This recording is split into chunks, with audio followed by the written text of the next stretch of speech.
नमस्कार जी। सत साहिब जी। क्या नाम है जी आपका? प्रीति दासी। प्रीति जी, आप कहाँ से हैं? हम नालंदा जिला हिलसा से हैं। प्रीति जी, संत रामपाल जी महाराज से नाम दीक्षा आपने कब ली? 2019 में। प्रीति जी, आपने क्या क्या भक्ति साधनाएं की अभी तक? सर जी, भक्ति साधना तो हम करते नहीं थे क्योंकि हम बहुत बीमार रहते थे और लोग कहते थे कि ये पूजा वगैरह नहीं करती है, इसके कारण से ये बीमार रहती है। तो उन लोगों के कहने में फिर मैं देवी दुर्गा, काली माता, ये सब की मैं नारियल वगैरह चढ़ाने लगी और तब भी मेरी तबीयत में सुधार नहीं आया। फिर एक मेरे बगल में एक बहन जी रहती हैं पड़ोस में, उनके पास गई और उनसे पूछे कि आप ये क्या करती हो, ये सत साहिब क्या है, आप नाखून में पेंट नहीं लगाती हो। हम उनसे सवाल करने लगे तो वो बोले कि हम पूर्ण परमात्मा की भक्ति करते हैं, जो अभी संत रामपाल जी महाराज के रूप में हिसार में आए हुए हैं। तो हम बोले कि बहन जी आप ऐसा कीजिए, हमको तो डॉक्टर ने जवाब दे दिया है और हम ठीक होना चाहते हैं, क्या वो मेरी कैंसर जैसी बीमारी ठीक कर देंगे? तो हम उस समय हम करीब करीब लगभग में 20 डॉक्टर के पास गए। जैसे में IGMS हो गया, एक कंकड़बाग में संतोष डॉक्टर हैं, उनके पास गए। वो भी बोले कि एक बार तो आपको ऑपरेशन करवा चुके हैं, फिर दोबारा से आपको ऑपरेशन इस चीज़ का नहीं हो सकता। फिशर था हमको, वो कैंसर का रूप होता है, और बोले कि इस चीज़ का ऑपरेशन आपको नहीं होगा, ये लाइलाज बीमारी है, आप ज़्यादा से ज़्यादा 6 महीना और जी सकती हैं, और जब तक कि आपको दवा खाना होगा। ना हमको बैठने में बनता था, हम लेटे रहते थे, दर्द से कराहते रहते थे। फिशर एक ऐसी बीमारी है जिसमें एनी टाइम पेन होते रहता था, हमको बहुत दर्द होता था। उस समय हमको कुछ समझ में नहीं आता था कि हम क्या करें, एकदम दर्द से हम मतलब कि कुछ होश हवास में नहीं रहते थे दर्द के कारण। तो जब वो बहन जी से बात किए तो बहन जी बोले कि आप ना पूर्ण परमात्मा की भक्ति करो, आप पूर्ण परमात्मा की भक्ति करो, वो कैंसर का बाप भी ठीक करते हैं, आप उनके शरण में जाओ। तो बोले कि आप हमको ले चलिए, कहाँ जाना है? तो वो बोले कि नामदान सेंटर है पटना में, जत डुमरी। तो हम बोले हमको वहाँ ले चलिए और परमात्मा से नाम उपदेश दिलवाइए। तो उन्होंने हमको ज्ञान गंगा पुस्तक दी। तो ज्ञान गंगा पुस्तक, हम उस अवस्था में नहीं थे कि हम ज्ञान गंगा पुस्तक को पढ़ सकते थे। संत रामपाल जी महाराज जी का ऐसा चमत्कार हुआ कि हम उस पुस्तक को ले गए घर और ऐसे लेटे लेटे हम उस पुस्तक को पढ़े, और पढ़ते पढ़ते मैंने उसमें ऐसा चमत्कार देखा कि मेरी जो दर्द थी आधा पुस्तक पढ़ने मात्र से दूर हो गई। उसके बाद हम फिर उनके पास गए, मैं जो बहन जी थी बगल में उनके पास फिर गए, तो उन्होंने एक पुस्तक और दी, जीने की राह, और बोले कि आप इसे भी पढ़ लो क्योंकि ज्ञान होना बहुत जरूरी है।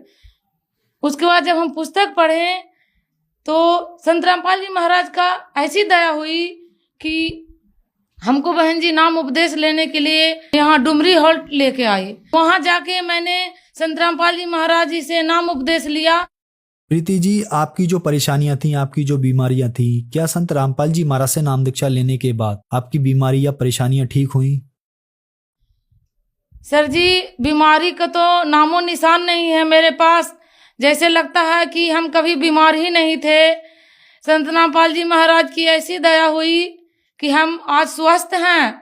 और मेरी बीमारी फिशर थी, जो कि कैंसर का रूप होता है, और डॉक्टरों ने हमको तो जवाब दे दिया था कि जाओ, और मेरे जो हस्बैंड हैं वो बोले कि अब तुम बचेगी नहीं, तो तुम में ज़्यादा इन्वेस्ट पैसा करना बेकार है।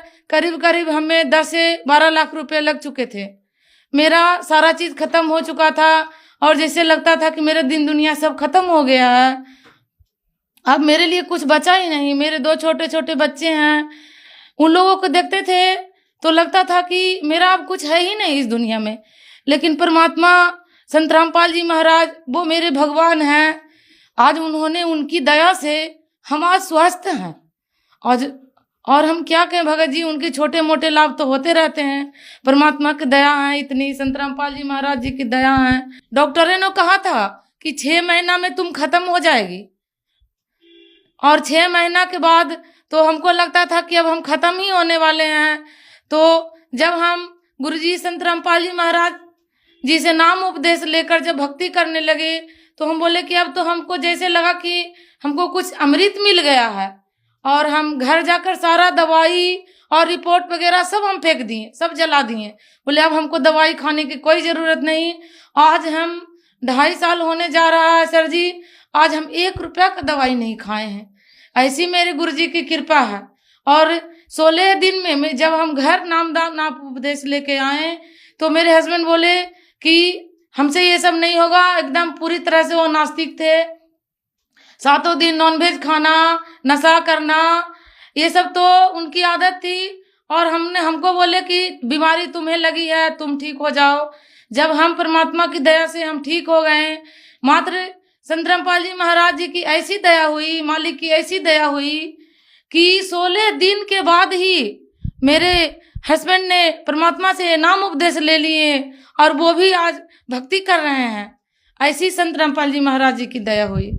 और आज हम लोग पूरे परिवार, मेरे 2 बच्चे, मेरे हस्बैंड और मैं, चारों परमात्मा की दया से भक्ति कर रहे हैं आज। और हम खुशी हैं। घर में लड़ाई झगड़े भी होते थे बहुत, क्योंकि मैं बीमार रहती थी। बीमारी के कारण मेरे हस्बैंड बोलते थे कि हमको घर आने का मन नहीं करता, दिन रात कराहते रहती है।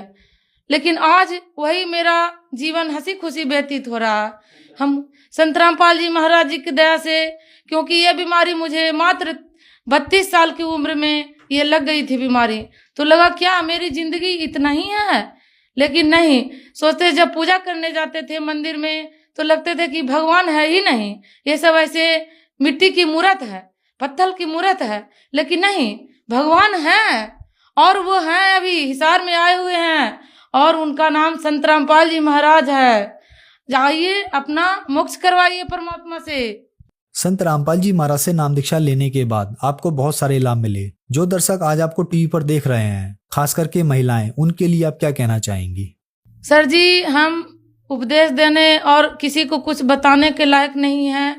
बस अपने भाई बहन से नम्र निवेदन यही है कि आप आइए, और पूर्ण परमात्मा आए हुए हैं संत रामपाल जी महाराज के रूप में, उनसे अपना जीवन का कल्याण करवाइए। जो दर्शक टीवी पर इस प्रोग्राम को देख रहे हैं और संत रामपाल जी महाराज से नाम दीक्षा लेना चाहते हैं, तो उनको क्या करना होगा? भगत जी, बहुत सारे चैनल पे परमात्मा का सत्संग, यानी संत रामपाल जी महाराज जी का सत्संग चलता है। उस पे बहुत सारे फ़ोन नंबर आते हैं। अभी तो परमात्मा की दया से फेसबुक, ट्विटर, व्हाट्सएप सभी पे सेवा चल रही है परमात्मा की, और उनमें नंबर बहुत सारे रहते हैं। उनसे नंबर लेके और अपना फ़ोन नंबर कीजिए।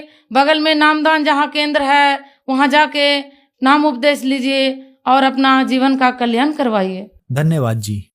सत साहिब।